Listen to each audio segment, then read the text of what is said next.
Hello students, today we will start our geography chapter 1, understanding the environment.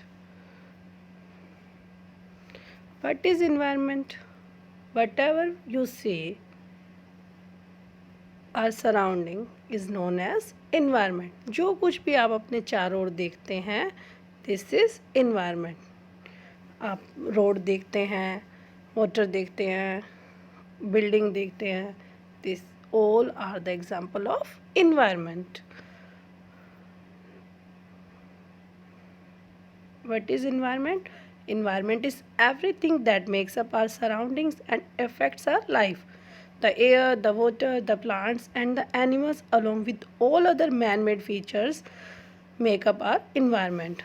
यहाँ तक कि जो man-made features हैं, जैसे कि मैंने आपको बताया road, buildings, these are all the example of environment. Okay. This is natural environment. Environment is divided into two parts, natural environment and human environment. This picture is related to natural environment, you can see. Okay, देख सकते हो झरने, ये सब प्रकृति से जो भी हमें नेचर से प्राप्त होता है, this is natural environment. Water, these are the example of natural environment. जो भी हमें प्रकृति से मिलता है वो क्या है, हमारा natural environment. And this is human environment, जो मैन मेड फीचर्स होते हैं, this is human environment. Components of environment is natural environment and human environment.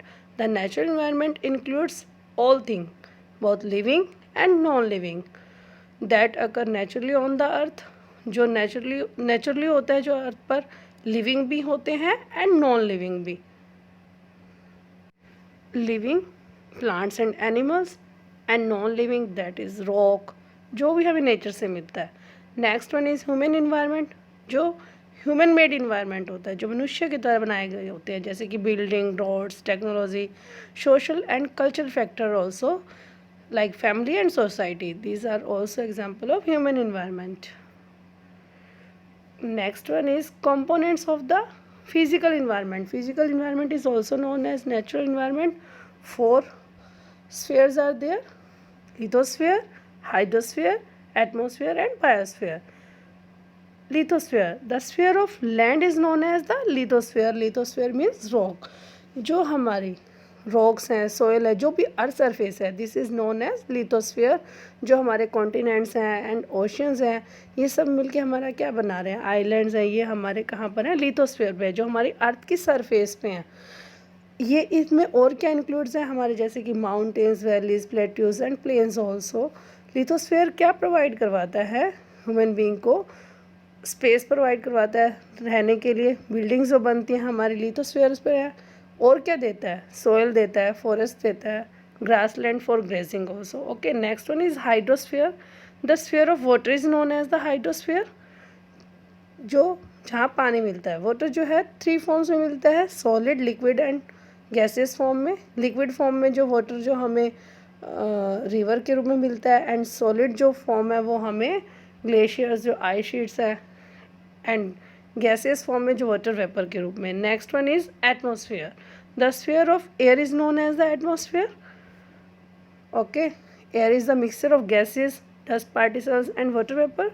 जो मेन जो गैसेस हैं, जैसे कि ऑक्सीजन ह्यूमन बीइंग जो यूज़ करते हैं, एनिमल्स भी फॉर ब्रीदिंग.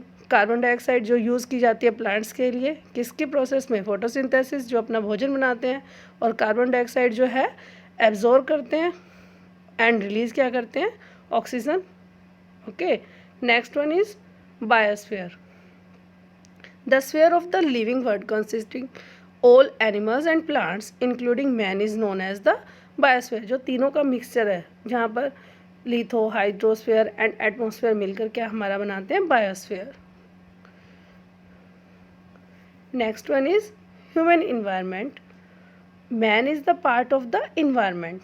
मनुष्य जो है किसका पार्ट है, इन्वायरमेंट का. वो अपने आप को अडॉप्ट करता है हिमसेल्फ, और इन्वायरमेंट के अकॉर्डिंग अपने आप चेंजेस लाता है. ओके, नेचुरल इन्वायरमेंट के अकॉर्डिंग जैसे इन्वायरमेंट में रहता है उसका ऑक्यूपेशन वैसा होता है, उसका फूड वहाँ के अकॉर्डिंग होता है, उसकी हाउसिंग, उसकी and clothing, all are effected by the environment. Suppose मनुष्य, ह्यूमन जो है माउंटेन एरिया में रहता है तो उसका ऑक्यूपेशन वहीं के अकॉर्डिंग होता है, ठीक है। तो वहाँ शिप रियरिंग जैसे कि ओके, वहाँ पर एग्रीकल्चर इम्पॉसिबल है, इजी नहीं है इतना वहाँ पर करना स्नोई माउंटेन एरियाज़ में। अगर ह्यूमन बीइंग जो नर्दर्न फर्टाइल प्लेन एरिया में रहता है तो उनका मेन ऑक्यूपेशन क्या हो जाता है, फार्मिंग, एग्रीकल्चर करना, एग्रीकल्चर उनका मेन ऑक्यूपेशन है। तो वहीं के अकॉर्डिंग उनका फूड और हाउसिंग भी वैसे ही बनाए जाते हैं and clothing also. Social culture environment is part of the human environment. ये भी किसका पार्ट है, सोशल कल्चर इन्वायरमेंट जो है पार्ट है ह्यूमन इन्वायरमेंट का।